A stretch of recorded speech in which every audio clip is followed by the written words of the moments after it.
My fostering history, I actually started when I was 16, so we're coming on 17 years this year. Overall, I think these are probably nearly my 50-somethings foster dogs. Clearly, I love it. You get so much reward out of it. Highlights of fostering for me would be just being able to see them grow and see them go to a new family and seeing everybody here as well, I think, and the appreciation you get is just, it makes it all worth it, like the poo and the wee and all the things that come with it.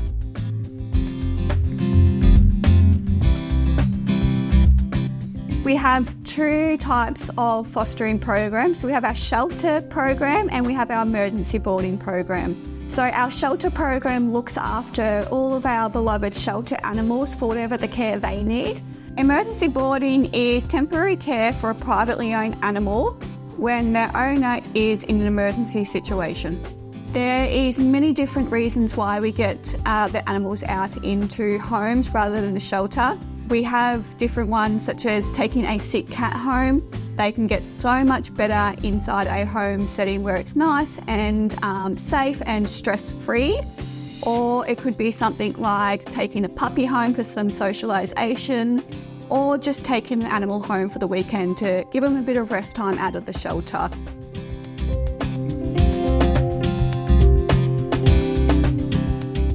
I've been fostering for about 3 or 4 years with the emergency boarding program. My most memorable emergency boarding cat was called Grey Wolf, and she was with me over a period of almost 6 months, backwards and forwards.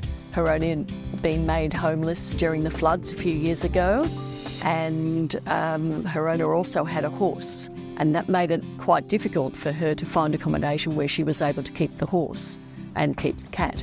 But at the end, eventually her owner found a cabin that she was able to have both the horse and the cat. It was a great experience knowing that I could help out someone like that who otherwise would have had to give up her cat.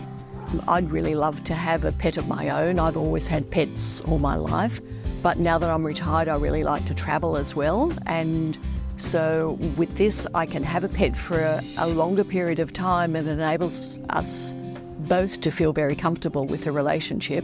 But then when I can't do it, I can just say to the coordinator, look, I'm sorry, I can't do it for a month or so while I'm away on holidays.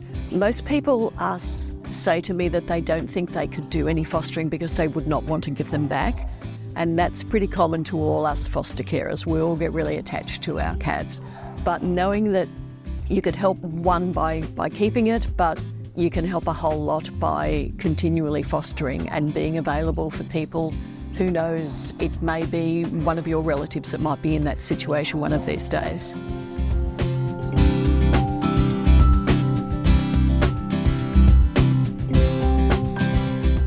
I have been fostering just over a year.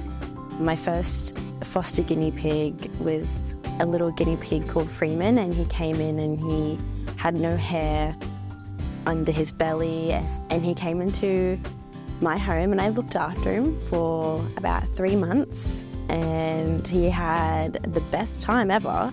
He got so many cuddles, he grew his fur back on his belly, and that was my first foster guinea pig. And ever since then I have been fostering pregnant mummies, I've been fostering baby guinea pigs, I've been fostering Mr. Stout. I enjoy fostering so much because I get to see the process of when a guinea pig comes in and it's not in the best care, and then I can do my job to care for this little innocent animal and make sure it goes to a good home.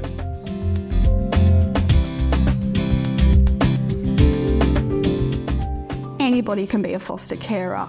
Even if you have your own pets, you can still care. Basically, all that we ask for is that you are able to get your foster fur friend to and from the shelter for things like vet trips and returns. We give you everything that you need, all your equipment and food and medication and supplies.